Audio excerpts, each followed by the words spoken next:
Assalamualaikum, hai semua, apa kabar? Selamat datang kembali di channel Mochi Hitam.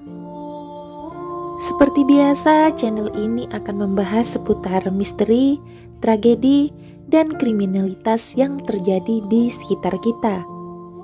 Dan kali ini, aku akan menceritakan kisah kriminal yang menurut aku sangat kejam dan tentu sangat menyayat hati bagi para orang tua, yaitu tentang kasus penganiayaan, penculikan, serta pembunuhan keji terhadap balita yang baru berusia 2 tahun.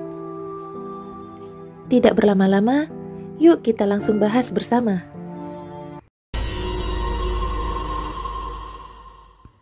Kisah tragis ini bermula dari satu keluarga yang tinggal di kota Samarinda, yang terdiri dari sepasang suami istri bernama Farid Effendi 43 tahun, Titin Ismail 31 tahun, putra mereka yang tertua bernama Raden Dharma Wijaya usia 2 tahun 11 bulan, dan yang bungsu bernama Kaila usia 1 tahun.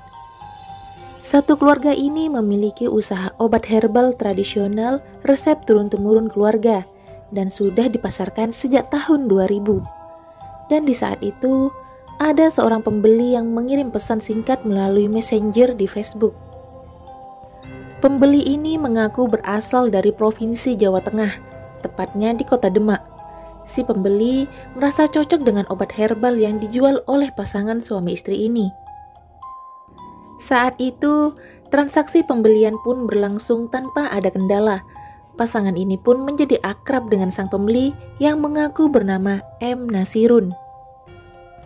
Mereka terus berkomunikasi selama 2 hari, hingga M. Nasirun akhirnya mengajak suami istri ini untuk ikut bekerja di usaha percetakan miliknya yang berada di Demak. Setelah melalui perundingan yang panjang, akhirnya Farid dan Titin sepakat untuk menerima tawaran tersebut. Di hari Minggu tanggal 5 Desember 2021 pagi, dengan membawa 2 anaknya, yakni Raden Dharma Wijaya atau yang biasa dipanggil Ijai dan Kaila, mereka berangkat dari kota Samarinda ke Demak dengan transportasi yang ditanggung seluruhnya oleh Nasirun. Setelah tiba di salah satu kota di Jawa Tengah tersebut, keluarga ini dijemput oleh M. Nasirun dan dibawa ke sebuah kontrakan yang berada di Jalan Sultan Adewijaya, Kelurahan Mangunjiwa, Kecamatan Demak. Kontrakan tersebut terdiri dari 2 lantai. Di lantai pertama terdapat banyak alat percetakan. Juga ada beberapa kamar tempat para pekerja. Farid dan keluarganya diberi kamar di lantai 2 di dekat tangga. Selain Farid dan keluarganya, di kontrakan itu ada 4 orang yang juga tinggal di sana, yakni M. Nasirun alias Ahmad Safi'i selaku pemilik, M. Hoirul Anwar, M. Serifi, dan M. Rifki. Usia mereka masih terbilang sangat muda. Sejak tiba di rumah tersebut, Farid dan keluarganya tidak pernah kekurangan apapun, dan semuanya ditanggung oleh pemilik rumah kontrakan itu. Farid dan keluarganya juga sering diajak jalan-jalan bersama dan juga berziarah ke makam-makam religi. Namun entah kenapa, keempat pemuda ini tiba-tiba jadi sakit-sakitan. Ada yang mengeluh pusing, sesak, dan mual-mual, serta badan mereka juga terasa sangat panas. Keempatnya merasakan sakit yang tidak wajar dan menurut mereka, semua bermula sejak keluarga ini mereka undang ke kontrakan tersebut. Mereka pun diam-diam menjadi kesal dan berpikir bahwa Farid dan keluarganya mempunyai ilmu hitam. Waktu pun terus berlalu, hingga 2 minggu kemudian di tanggal 19 Desember 2021, keempat pemuda tersebut mulai menunjukkan gelagat aneh. Mulai dari selalu berbisik saat Farid lewat, duduk di pojok ruangan dalam kegelapan, dan mulai tidak memperdulikan Farid dan keluarganya. Rasa kesal keempat pemuda ini semakin memuncak ketika keempatnya melihat Farid sedang berbicara dengan seorang polisi di sekitaran rumah kontrakan. Mereka semakin risau karena rupanya mereka ini melakukan bisnis ilegal, yaitu percetakan uang palsu. Dan mereka mengira perbincangan Farid dengan polisi itu yaitu tentang bisnis ilegal yang mereka kerjakan. Oleh sebab itu, Nasirun menyusun rencana untuk menghabisi dan menyingkirkan Farid. Mereka pun mulai berbagi tugas. Rifki mencari mobil rental, Anwar bertugas mengajak Titin keluar rumah, sementara Nasirun dan Sairofi akan menghajar Farid menggunakan balok kayu dan paku sepanjang 60 cm.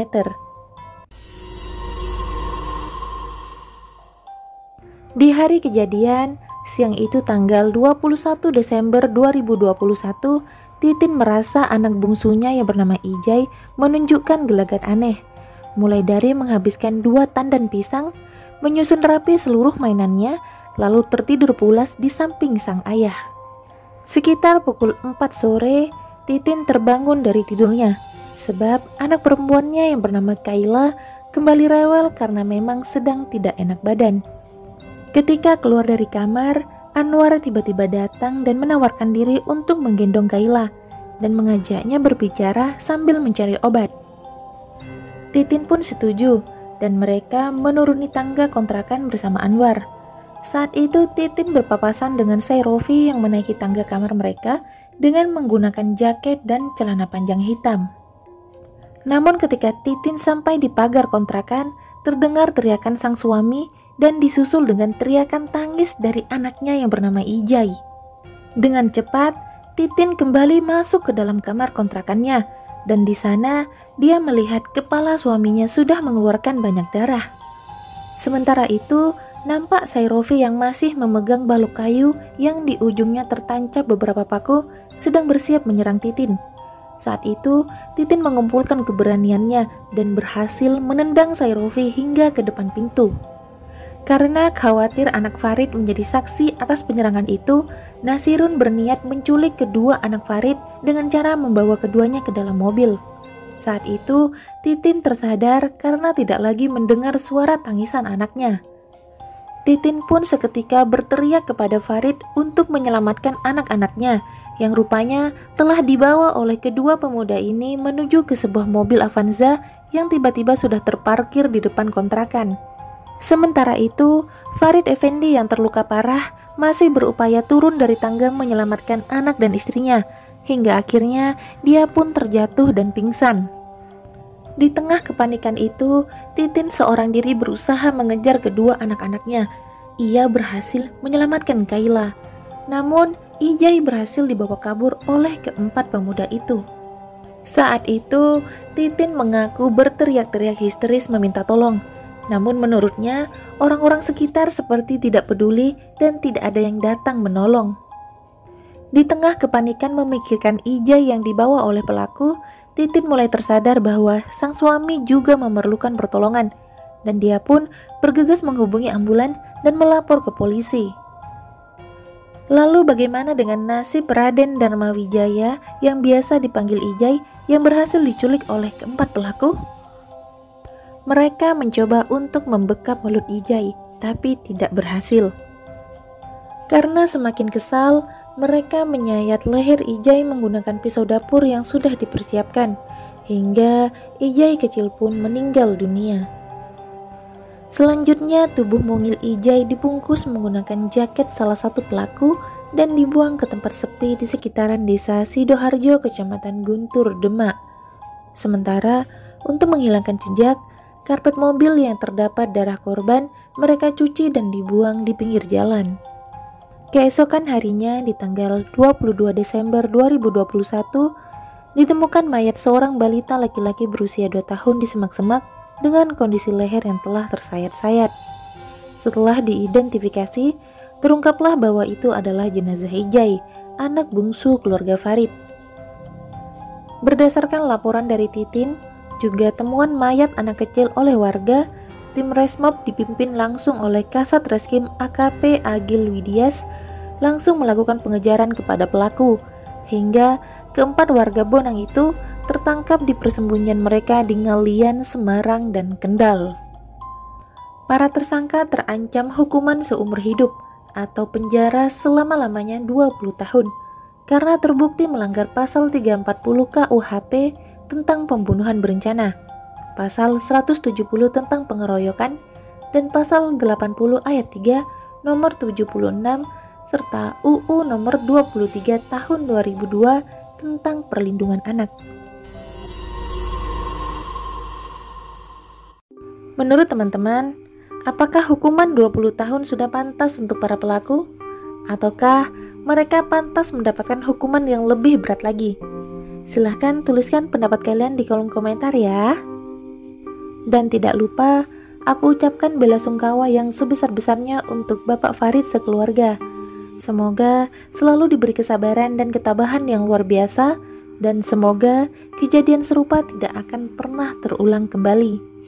Akhir kata, terima kasih untuk teman-teman yang sudah berkunjung dan menyimak hingga akhir. Semoga kita semua bisa mengambil hikmah baik di balik kasus ini. Tetap jaga kesehatan. Sampai jumpa di video selanjutnya. Wassalamualaikum dan bye-bye.